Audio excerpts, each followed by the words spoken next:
All right, we're ending the week on quite a different note here, Locked on ACC Fridays, Freestyle Friday with Drizzy Drake in the building. Normally, we talk about betting action, but we're still not quite ready for the season, so we got to get you ready for it by updating you on some injuries, some key injuries that are happening from some of your favorite schools around the ACC, but also the freak list. It's a little Freaky Friday. Who's on the freak list? How many teams have guys up there, and will it make a difference going into the season? Let's talk about it. You are Locked On ACC, your daily podcast on the Atlantic Coast Conference. Part of the Locked On Podcast Network, your team every day.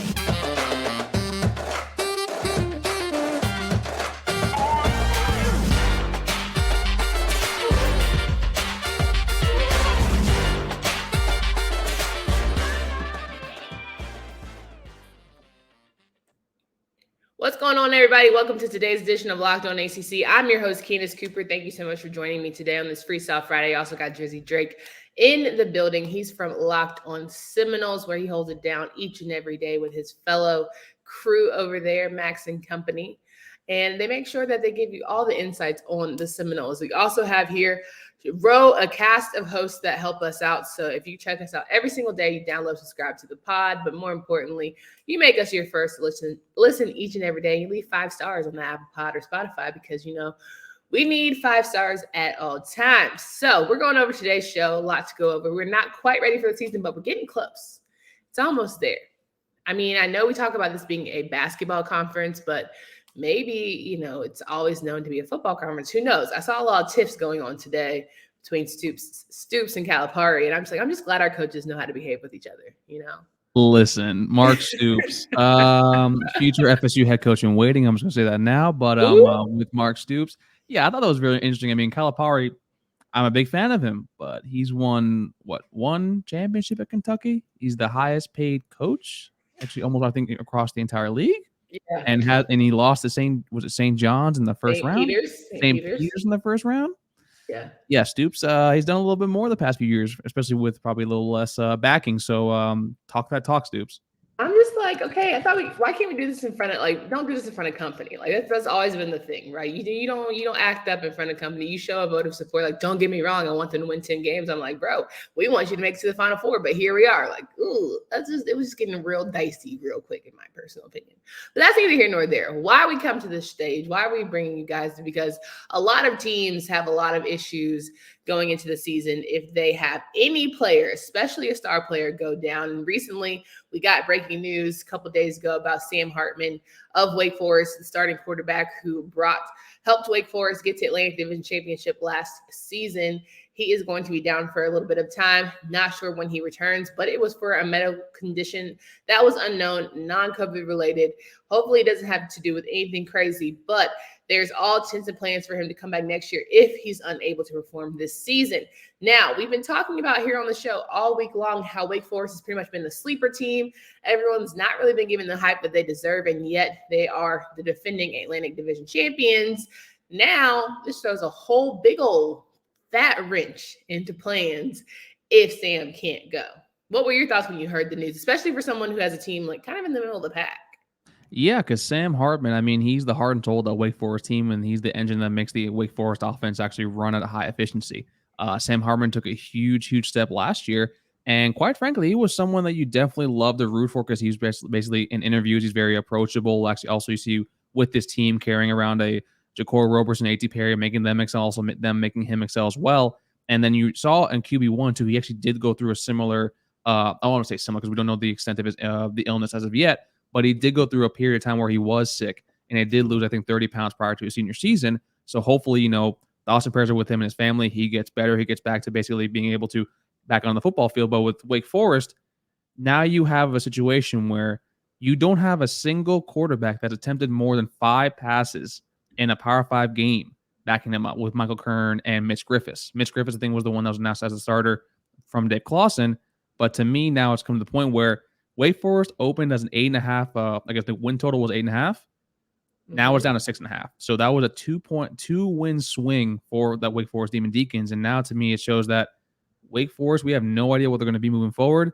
And quite frankly, it's kind of a scary thought if you're a Wake Forest fan when you had such a high season of high expectations after a very good season last year.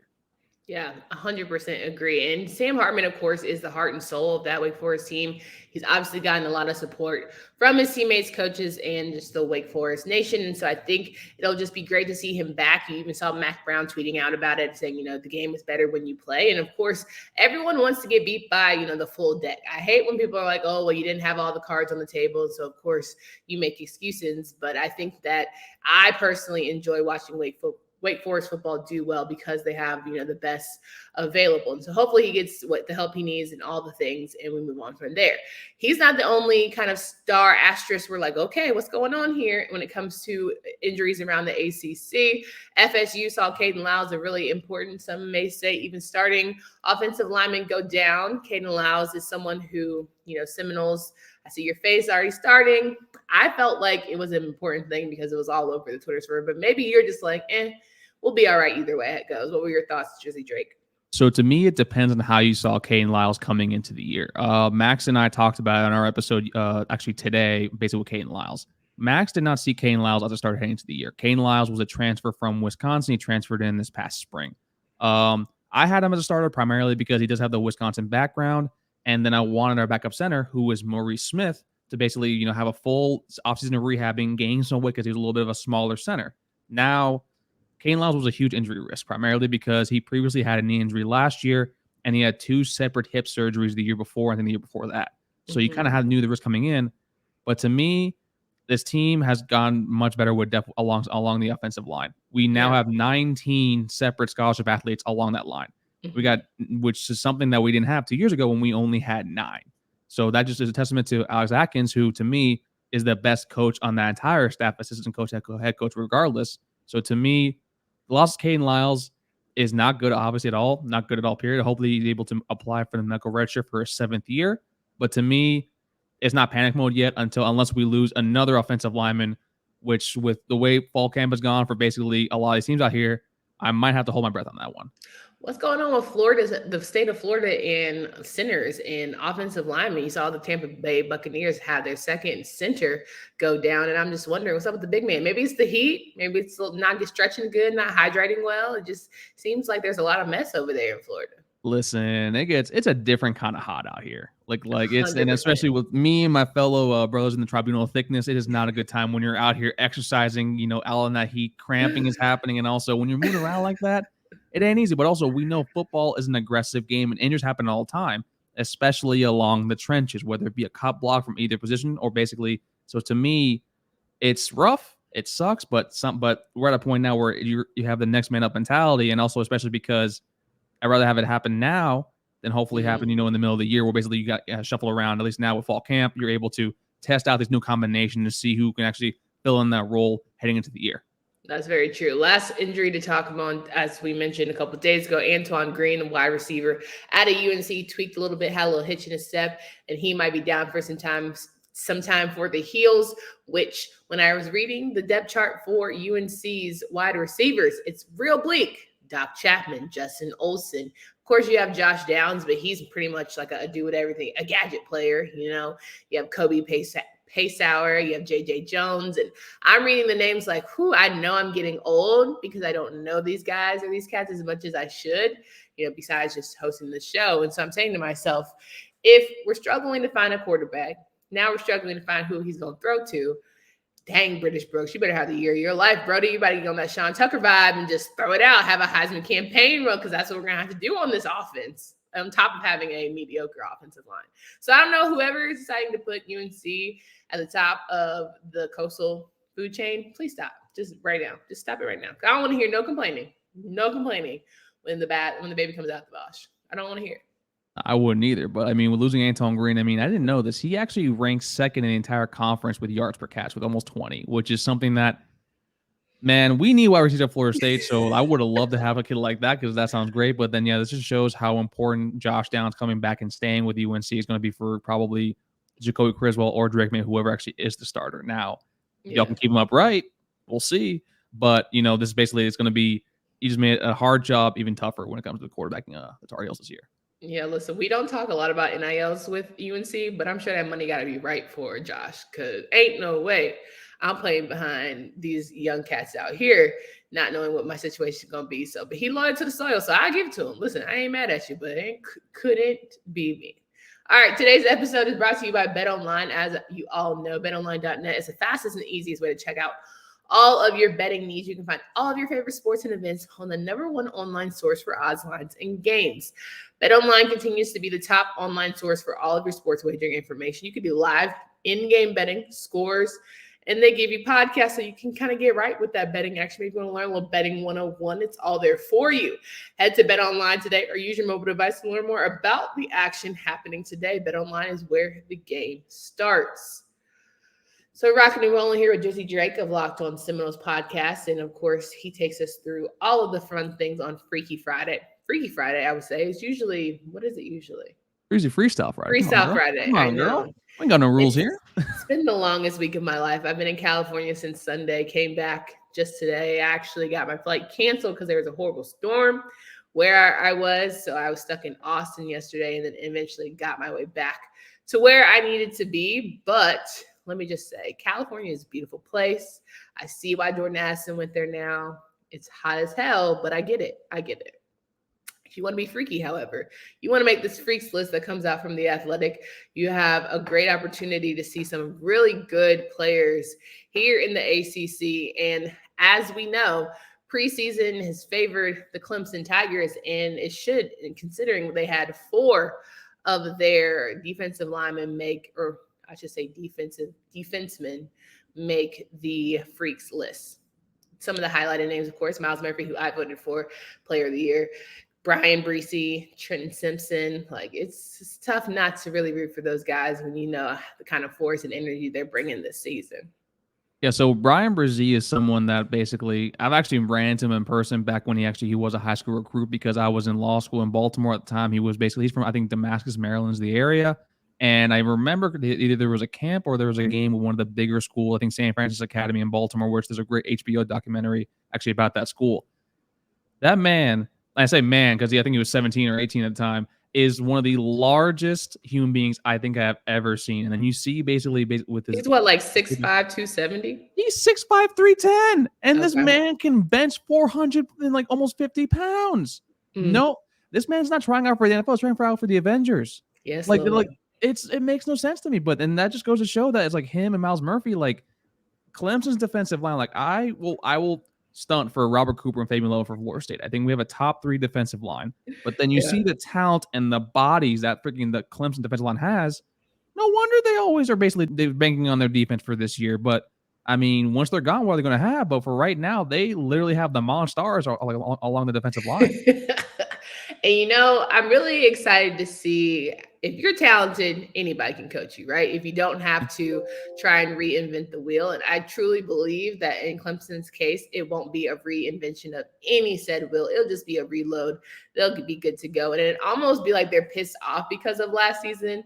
They have a lot of names on the list that they need to check off, a lot of doubters and all the like. And so seeing guys get an opportunity to step up in a big way, I think this might be Clemson's villain origin story. Like Brian Brzee coming off an injury, Myles Murphy feeling like, people aren't giving him the love that he deserves. Like, it could be that for Clemson. Everyone doubted us last year, and we still pulled out 10 games. Like, this is a narrative that my boy Dabo loves. He thrives on this. Him though. We just wanted him to fail. It's not that. It's not that. We don't like it. Like, I'm sorry. No, wait. I don't like the guy, so I'm rooting against him every damn step of the way. But no, I mean, overall, like this team is talented as hell. Like, I'm not arguing against that. I mean, villain origin story. Yeah, you got the little joke. You got the Joker moment. If you really want to throw that in there. But to me, it's more that the fact that this team is this talented, especially defensively. How the hell don't you have that on the offensive side of the ball besides basically Will Shipley? Well, listen, they said Dabo Swinney said that DJ lost about 30 pounds and he's making moves that he wouldn't necessarily made last year because he was a little sluggish. So he put. So now he went from Big Cinco to Slim Cinco. He did. Hey, listen. Hey, good job, my guy. Losing weight sucks, but hey, you gotta do what you gotta do, my guy. You got paid out there. Losing weight does suck, but I mean, being a big Well, I'm about to go on a rant. Let me get back. Okay, I'm coming back. I was about to go on defense, my love for defense, but let me come on back. Okay, I still think Clemson, like, the more I get ready for the season, the more I'm talking myself into like, damn, are we about to be back to the whole it's Clemson and everybody else? I really hope not, because I'm really seeing the list, and there was not just Clemson names on there. You had Kalijah Cansey, who said that 3 times fast, out of Pitt on that bad boy. And if you listened to the show this week, you heard about Pittsburgh and how they're a sleeper team despite winning the Coastal last year. And a lot of people are all set on Miami, like, don't blink, they can't possibly mess this up, right? You also have Peyton Wilson, who, of course, when you look barring injury, look at a lot of that defense. Corey Durden arguably could have made the freaks list, but here I am. It's 100 guys all around the country. So, of course, people got to get picky, but I'm not shabbing away from NC State's defense either. It's just so many good guys who I think ultimately are going to have great seasons, that I'm hoping for, at least, that makes you really excited about this year. Yeah, I think it's more with NC State's defense. I think they're better as a whole, where like Clemson, immediately about the defensive line and then Trent Simpson, but then with the defensive backs, I mean, I know it was 2 years ago, but we saw how Ohio State cooked the hell out of them, even though I do know they're all now in the NFL as first-round draft picks. But to me, NC State, I think, will probably be the best defense, actually, probably heading into the ACC and also probably before the end of the year.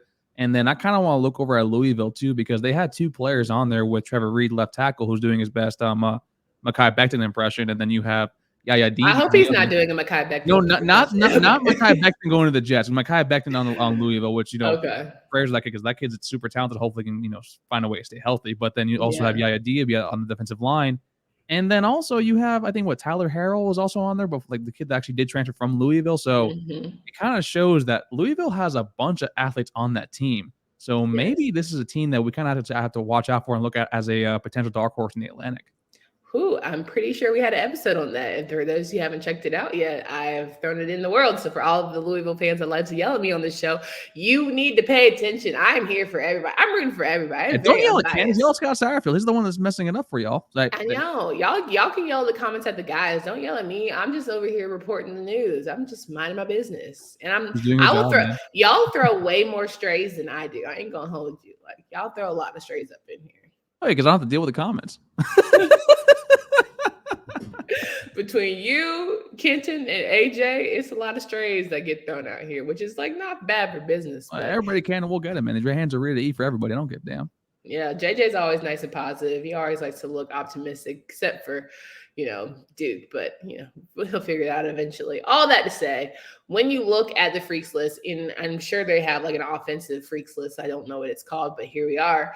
I feel like a lot of our quarterbacks would be in that conversation between Brennan Armstrong, between Devin Leary, right? I think they would throw DJ's name in there just for, kicks and giggles and all that. And, from there, we got Malik Cunningham and a couple other guys that I think I'm excited for offense and how well these defenses that are on this freak list are going to stand up to these guys who are trying to make for really good seasons, especially in the quarterback position. I completely agree. And you see now we're kind of the evolution of the offensive game planning when it comes to basically you want the best athletes out there. And then that's basically you see recruiting nowadays where the kid might not be the most refined, but then you see they have the athletic tools, and then basically you develop them over a few years. Then basically you're able to combine the two, where it's basically you see that now. Malik Cunningham was probably, in my personal opinion, the most athletic QB out there, even though I think Jordan Travis is right there behind him when it comes to his legs. But to me, athletically, yes. Yes.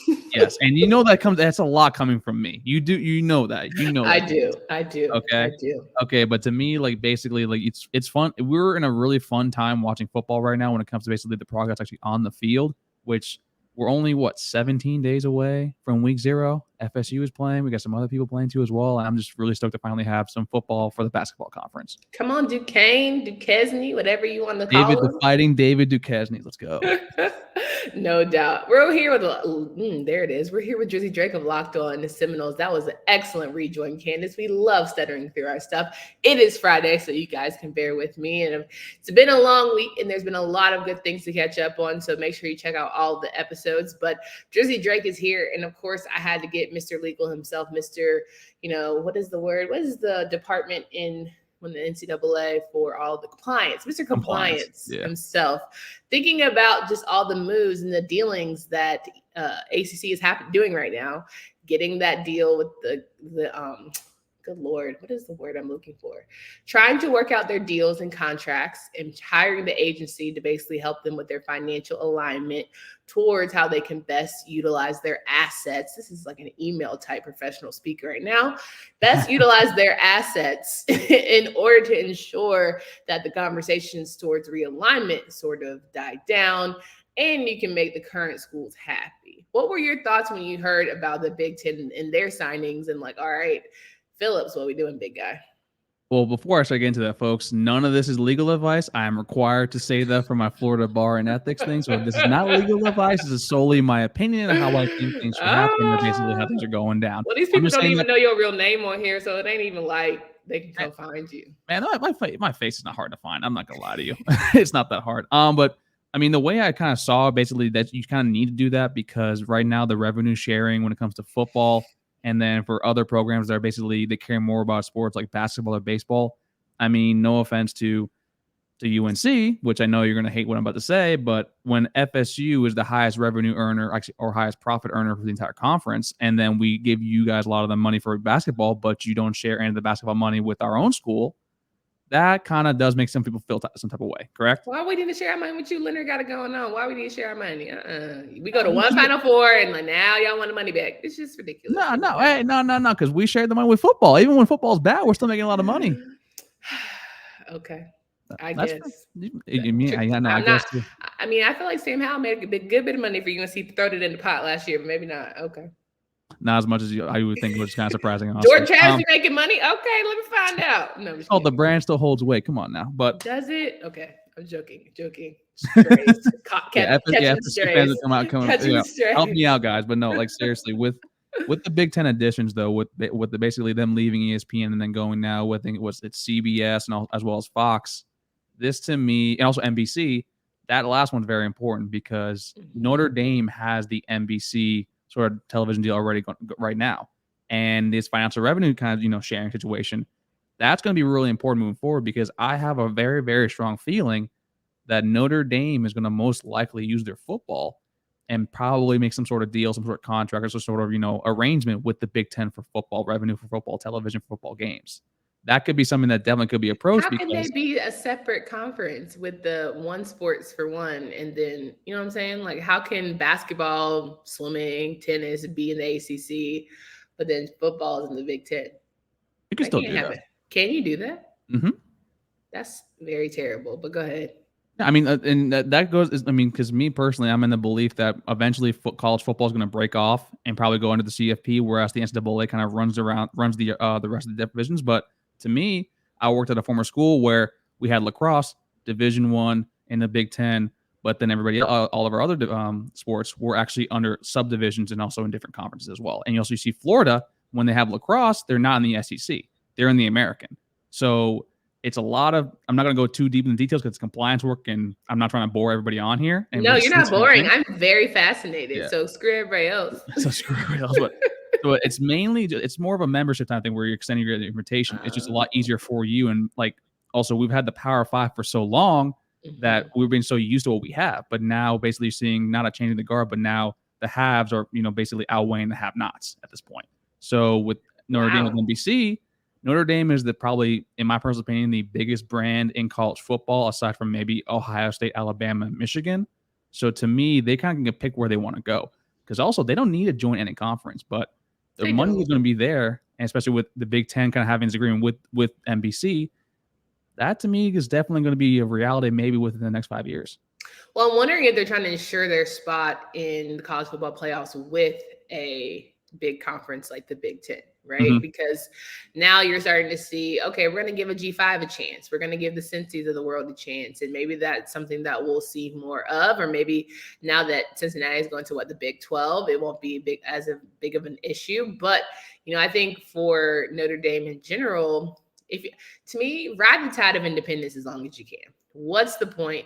If you've been doing it this long, if you've been making money the way you've been wanting to do it this long, why even entertain? Because and they don't have to. Yeah, exactly. Yeah, you don't. The brand is the brand. It embodies so much. So to me, it's not worth all the trouble. But if you're gonna do it, it almost makes sense to be with the Big Ten, as sad as it is to say. But that's just crazy to me that the ACC would have has fumbled the bag the way it has. In terms of not aligning with football. I mean, that's why I kind of said with the way John Swofford handled the media rights deal, that was not a good way of handling that, and also locking in these teams till 2036.